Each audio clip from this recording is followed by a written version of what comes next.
Hello everybody, my name's Mike Hanley. I'm the head of digital communications here at the World Economic Forum, and I am extremely proud and delighted to be introducing this conversation between three of the world's most renowned professors in artificial intelligence and social and emotional, the creation of social and emotional intelligence in robots and machines. Starting at the end here, we have Maya Pantic, who is a professor of effective and behavioural computing at the Imperial College in London. We have Vanessa Evers, who's professor of human media interaction at the University of Twente in the Netherlands, and Justine Cassell, who's the associate dean technology strategy and impact at the School of Computer Science at Carnegie Mellon University in America. In the very, very brief time I had to get familiar with what our guests do, this is the understanding to which I came. In order to make a machine understand what a human is thinking, or how to make it interact very smoothly with a human, and in a social situation, you have to do three things. You have to sense what it's doing and interpret those signals. You then have to build a machine that is capable of understanding the analysis that you have had from that data, and then you have to you have to imbue the machine with some kind of interaction capability with the outside world. I think that's kind of where we're at.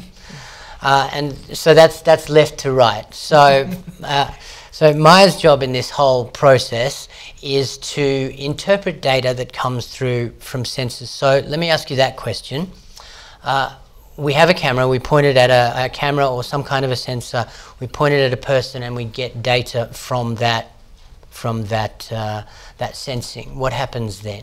So you got it right. So we need to have a kind of sensor. The sensor doesn't matter. Cameras are definitely important because based on the cameras we can have the videos of the faces, for example, or the bodies.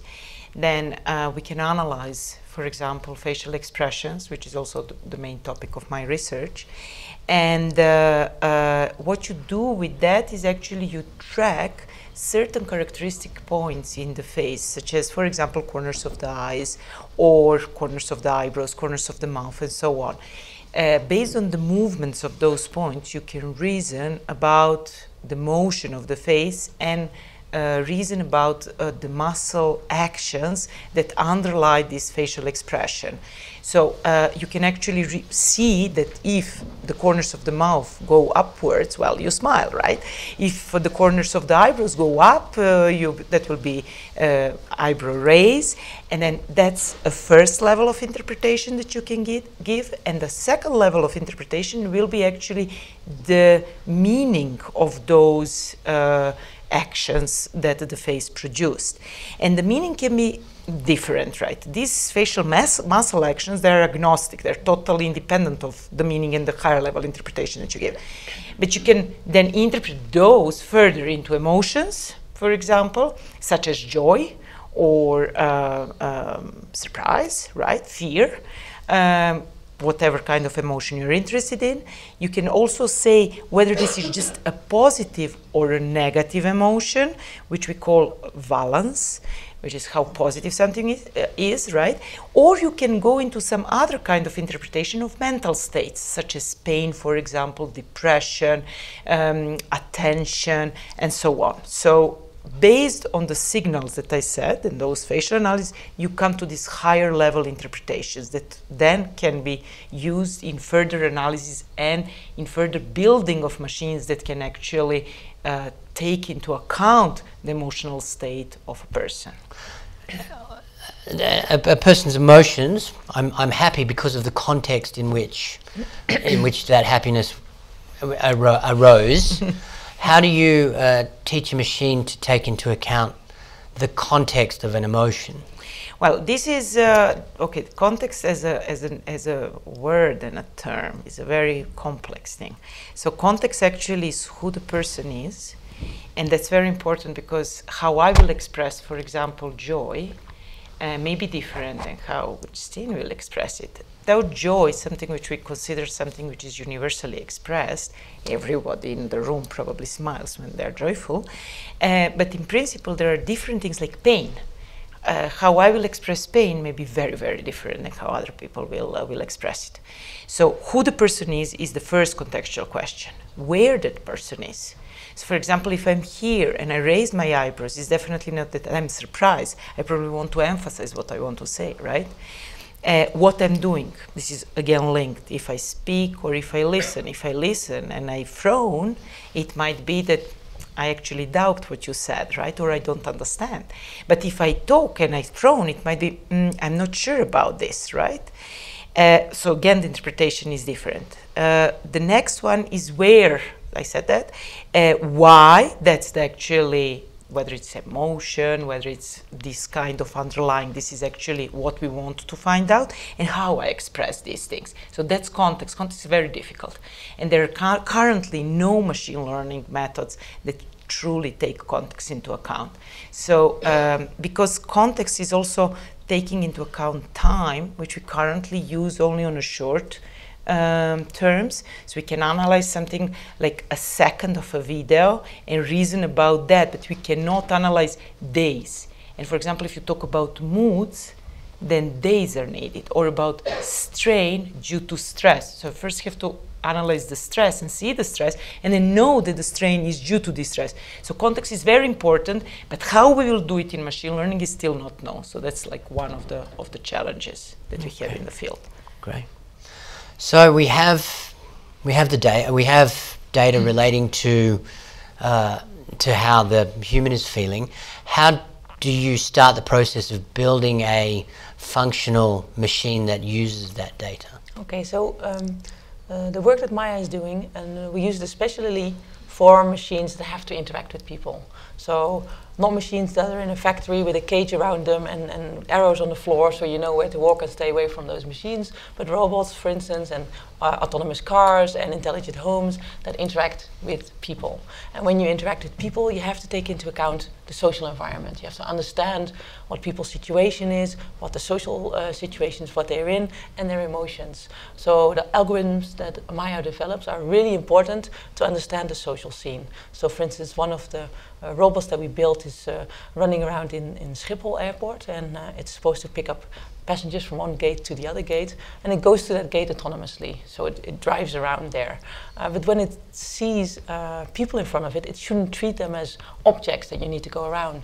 The robot must understand what a group of humans is, and it would be nice if it could see, well, it's a little family, or this is maybe a group of people that seem to belong together, and then go around those people. For instance, someone is taking a photo of two people, and you go around that, you don't drive straight through that.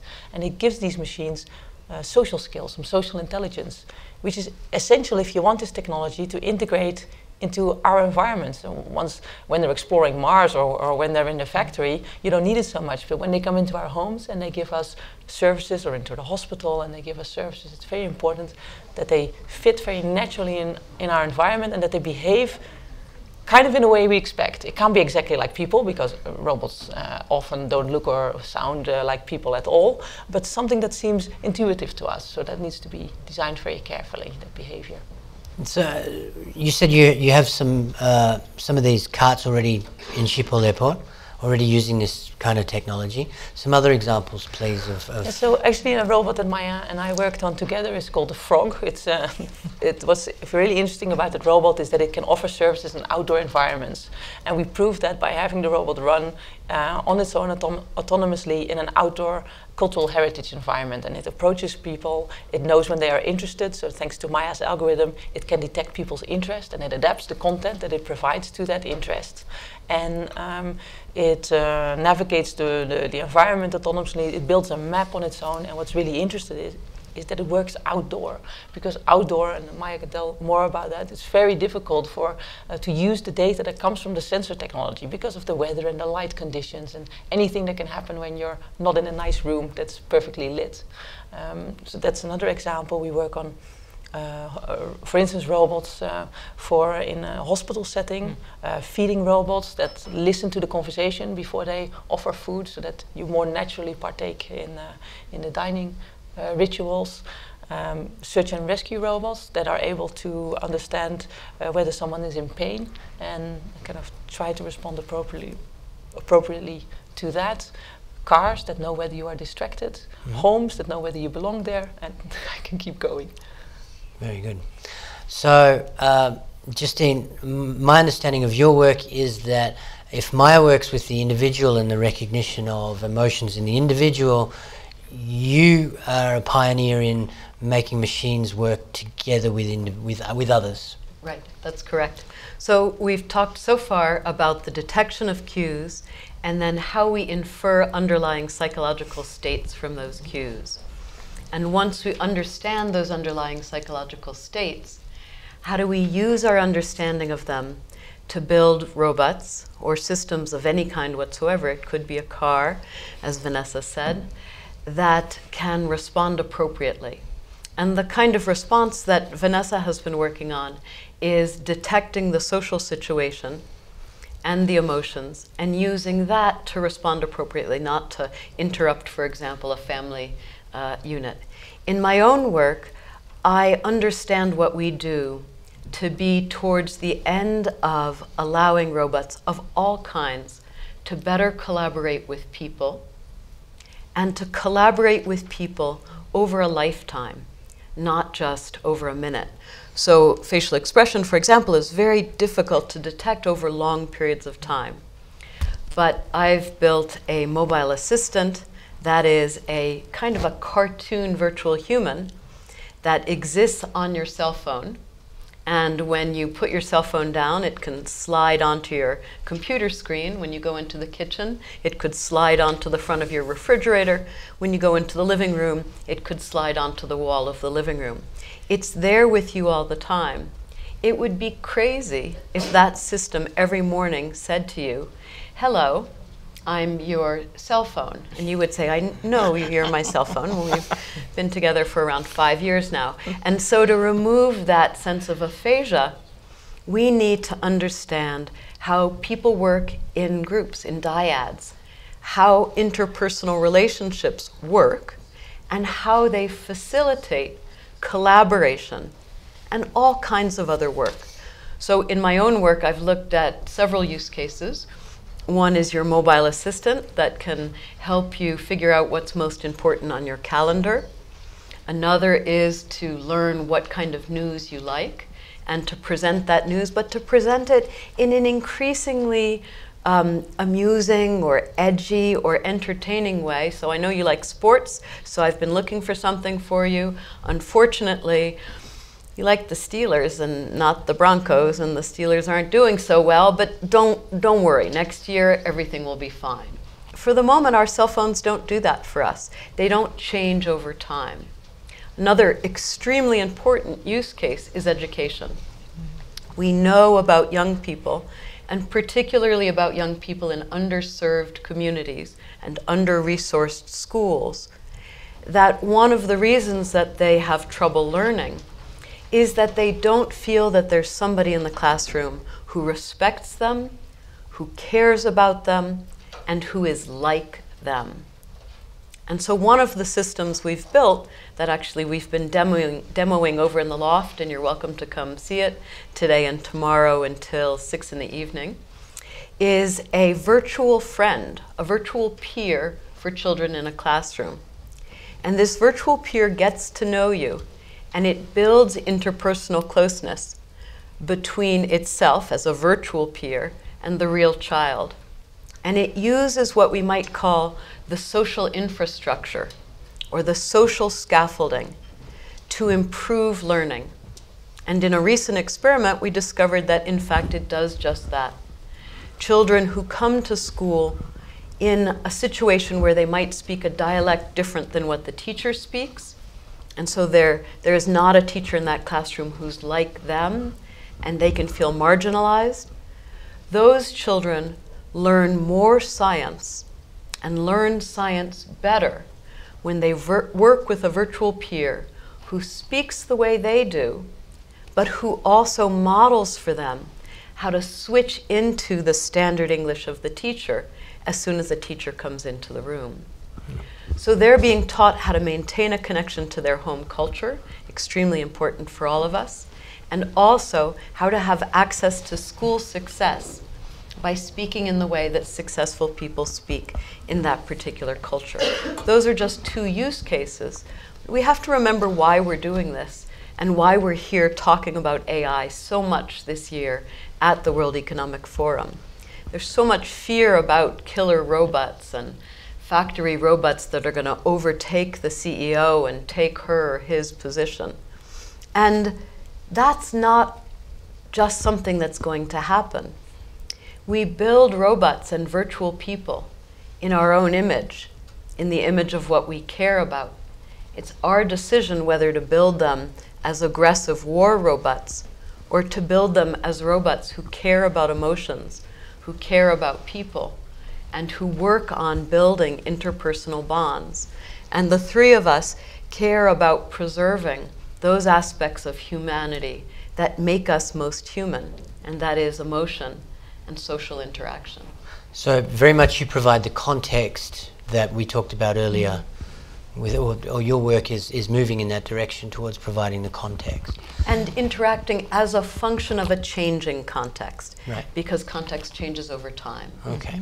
So humans, as we know, all have different levels of emotional and social intelligence. You have one end of the scale, you've got Bill Clinton and the charismatic leaders, and then you, on the other end of the scale, perhaps some people with more autistic ways of interacting. What are the conceptual challenges to getting a machine up that spectrum, as it were, and where do we stand? So actually, Vanessa and I currently have the project with working with autistic kids. Yes. But the whole idea there is to help them understand the expressivity, especially facial expressivity, in them and the others. The issue is that autistic kids cannot interpret facial expressions of people easily because they miss this gestalt, which means taking the whole face as a whole into account. They actually see it as a totally divided set of parts. The mouth is the mouth. Mouth is mouth, moves separately, eyebrow, and you know, the issue is when they try to learn how to express, because they cannot also react. First, they get totally shocked when people start moving faces, because for them that's like very, very complex set of things going all the way around. That's the first trouble. The second one is they have to react to that and they have no clue how to react on that, right? So we can teach them actually that what certain expressions mean and how they should express. And it seems that robots are much better teachers in case of autistic kids. The main reason being is that the robots are always consistent. So they will show the expression exactly in the same way each time. And if you ask a human to do that, there is no chance they will do it, because they want to emphasize, well, you have to smile. And when you do that, for them, that's a completely different expression than if you smile, just regular smile, right? So it is really important for them that it is very consistent in the same way. So the project is about that. That's an autistic part. Mm-hmm. But like dealing with it, but if you want to ask how far are we understanding automatically whether somebody is on, say, more extrovert or more introvert or more dominant side or more whatever side of personality scale, well, this is something which we do not have currently the technology for, not due to the technology, but actually due to data. We just simply do not have enough of data of dominant people being labeled as dominant people and doing certain things. Like, because what does it mean being dominant? Or what does it mean being introvert and extrovert, right? We know it, like we can explain to you what does it mean, but we don't have the data enough that I teach my models, well, that's how the extroversion is expressed stressed, right? Yeah. So yeah. Okay. Maybe I can add to that. Maybe I can add to that. So we've got about 10 minutes left. I'm Okay, I'll looking keep it forward to short. hearing from you, and then I'd very much like it if we I'm could gonna get add some something questions. too. So Oh, okay, that's great. So Short we got- ads from we both got of us, plenty and to then go we'll here. open it up. Okay, very good. So you asked about a conceptual challenge, and I think everybody here in the room, they are sitting a certain space apart from each other because we have these rules about how we behave. And the technology up to now, we keep it in our pocket, we put it somewhere, but now this technology is acting on its own. It's going to drive around, it's going to do stuff, it's going to grab things, it's going to give it to us. And that means that you need to comply to these rules that we have in our society. Yeah. So we have to figure out, I guess conceptually, what these rules are for robots, because there are different things in animals and there are different things in humans, and only then can we have people and robots work together effectively, because I think the challenge is not superhuman intelligence so that they can surpass us and, I don't know, be better wives and children raisers and computer scientists, I don't know, but that we make these computers work together with humans in the most effective way possible. And purposeful. So you must have a purpose. That purpose is usually to help the person, to help the job, to help some state, medical state, whatever, but purposeful. And these robots going to the war, and so that's not purposeful. There is no goal there, right? This is the goal is right, destroy. Yeah. So I would say as well, the challenge of working with individuals with autism, particularly high-functioning autism or Asperger's, is a very interesting one for researchers like the three of us who are interested in social and emotional intelligence. In my own work also with children with high-functioning autism or Asperger's, I was able to demonstrate that the virtual human was able to teach social skills in such a way that children were better able to learn those social skills from the virtual child than from a teacher using the state-of-the-art methods, and that once the child had learned those social skills, he or she was able to transfer that learning to interactions with other real children, which is kind of the holy grail of what we do. We don't want children spending the rest of their lives interacting with robots or virtual beings. We want them to apply what they've learned to their interactions with real children. I would also say that when you talk about a spectrum of ways of being, that brings up a phenomenon that's called entrainment. And entrainment means to come to act like somebody that you're interacting with. And it's something that all of us do. In a conversation, I can demonstrate to you that after a mere 2 minutes, you will start to use similar words as the other person. Your intonation, the kind of curve of your voice and how loudly you speak, will come to resemble the other person.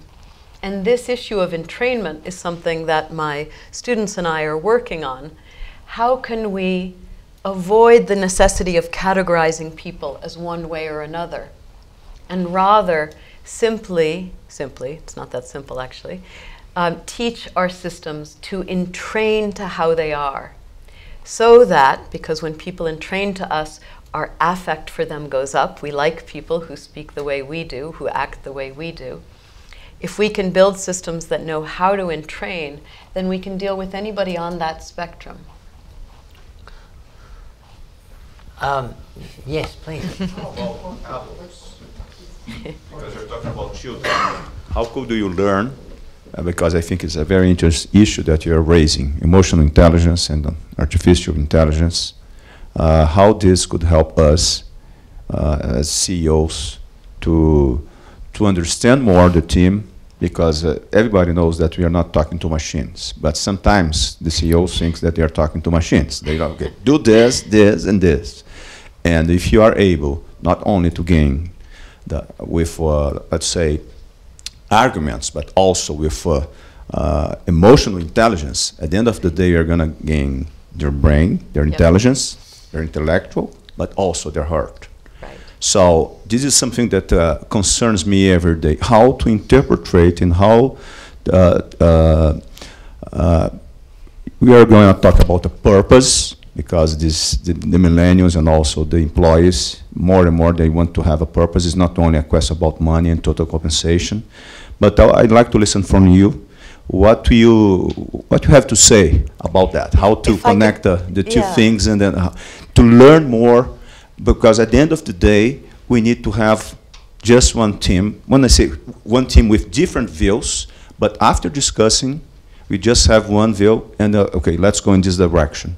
So one of the systems that we built that was very effective in teaching social and emotional skills asked people to control the virtual human. So we said, this virtual human is in the next room interacting with somebody. And you're going to be able to look through this one-way mirror and see how the interaction proceeds. And you're going to control what the virtual human does. And we did this both with individuals with Asperger's or high-functioning autism and neurotypical individuals. We said, just control the virtual human.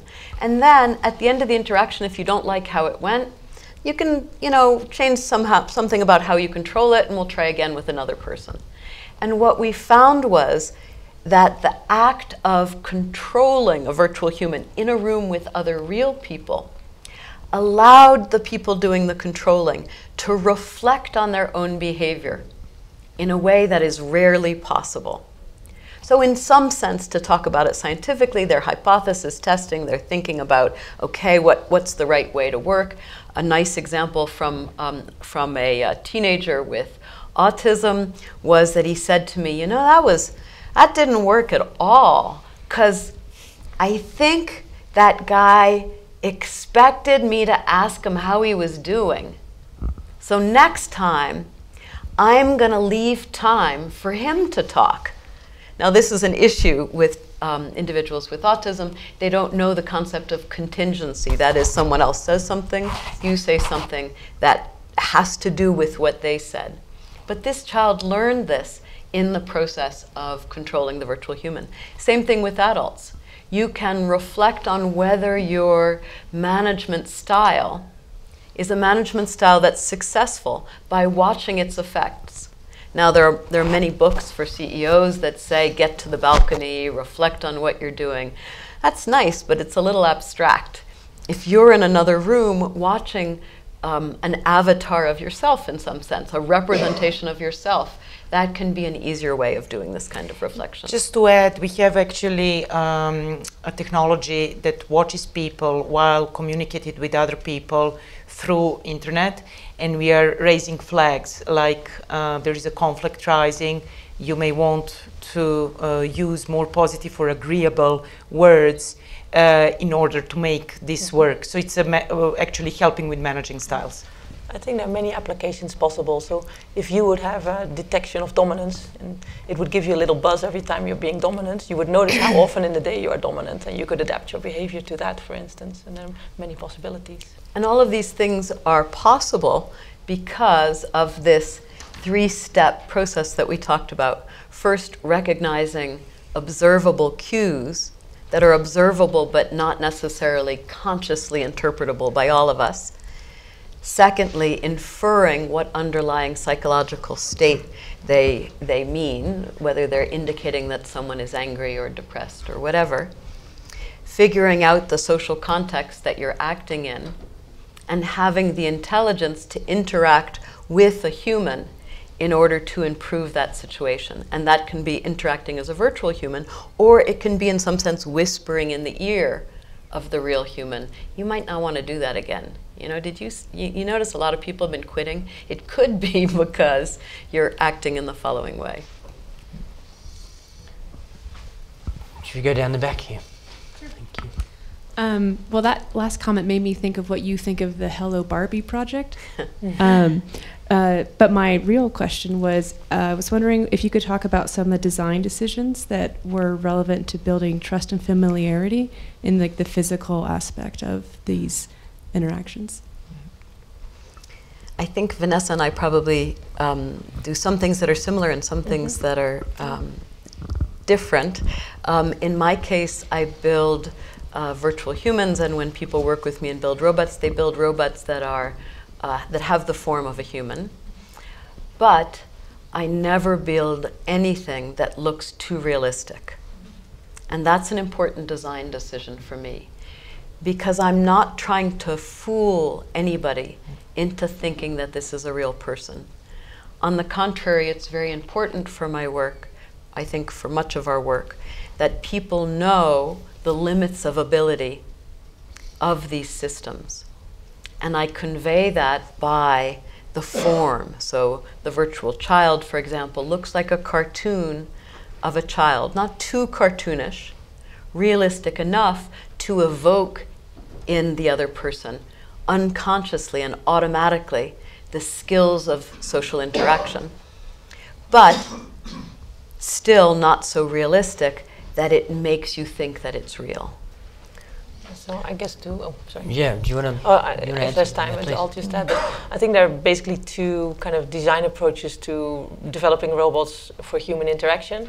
And one is kind of psychology informed. So you look at how people do it and then you try to replicate that, but you've got a robot with no arms, so you need to figure out a way to point, and you're dealing with it that way. Or you take a more product design approach where you say, okay, what is the function, what is the outcome that I want, and then design from scratch. And I think very often it's a combination of those two to leverage the familiarity that we have with humans. And we might take one last question because we're kind of out of time. I guess I'll just talk. I love the work that you're doing. Thank you. I love the work that you're doing. I actually have dyslexia, and I would have loved a virtual peer growing up to help me learn how to read. It was hard learning on my own, but somehow I managed. My question is more on the ex machina craziness that you probably face every day of having to defend against, and I'd love to hear it directly from the source. Emotional intelligence is what leads to empathy, and I think that as we move forward in building these machines, I think it's very important that they have empathy, but humans have a spectrum of emotions and intelligence when it comes to being able to express themselves, and we have people don't have empathy. How do we make sure that these robots are going to have it, and what if there's some kind of malfunction? There's quantum computers now, and they're going to be so much more intelligent than we are. How do we make sure that they stay empathetic? I think this is Maya.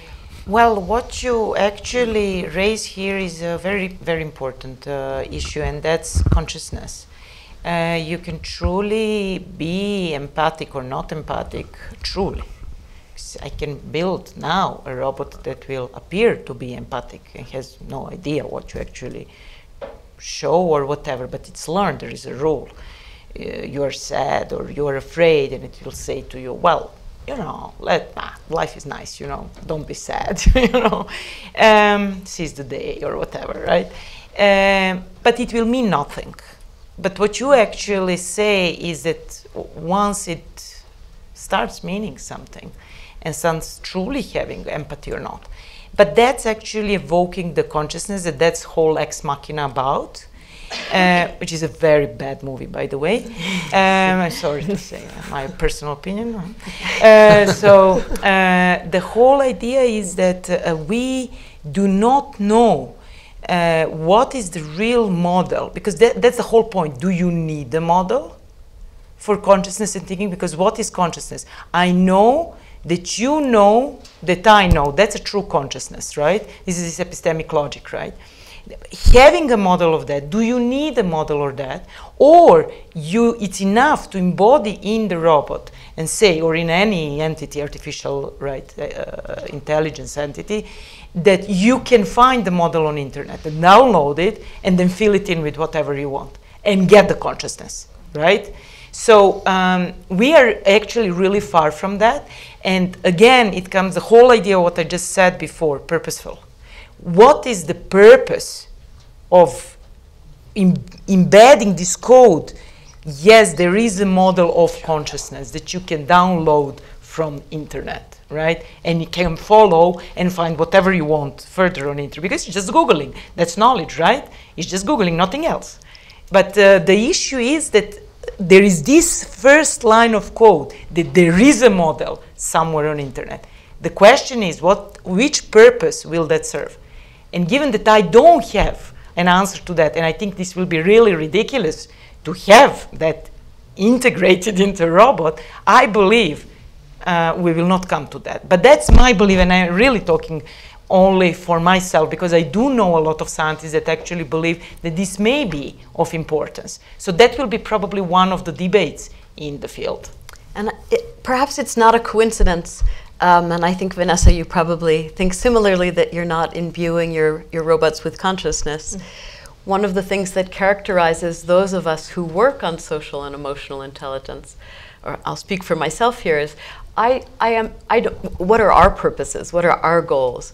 My goal is to build a system, a robot or a virtual human, that can evoke empathy in humans, not that can demonstrate empathy. What I care about is real people. That's why I do the work I do. I care about teaching them empathy, maintaining the sense of empathy that I believe we're all born with, and preserving empathy, because it is one of the things that makes us human and that we care most about. And I use systems that understand, model, scaffold, teach interactional skills such as empathy or rapport or interpersonal closeness by building something that gives the automatic cues of being like a real human in such a way that the real human acquires or demonstrates or uses those skills. But it's not a goal of mine to give the underlying psychological state to that system. We just might have a quick closing mission statement, I guess, from Maya and Vanessa. Okay, well, I think we really want to build these robots to be effective and efficient, to work with people optimally, and that's actually a very simple goal in a way. And in order to do that, you need to understand the social situation in which we work and in which we live. Otherwise, these products will not be accepted, they will not be effective. So it's essential that you take the emotional and social state of people into account in this technology.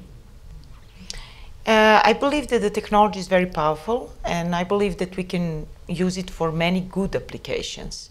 And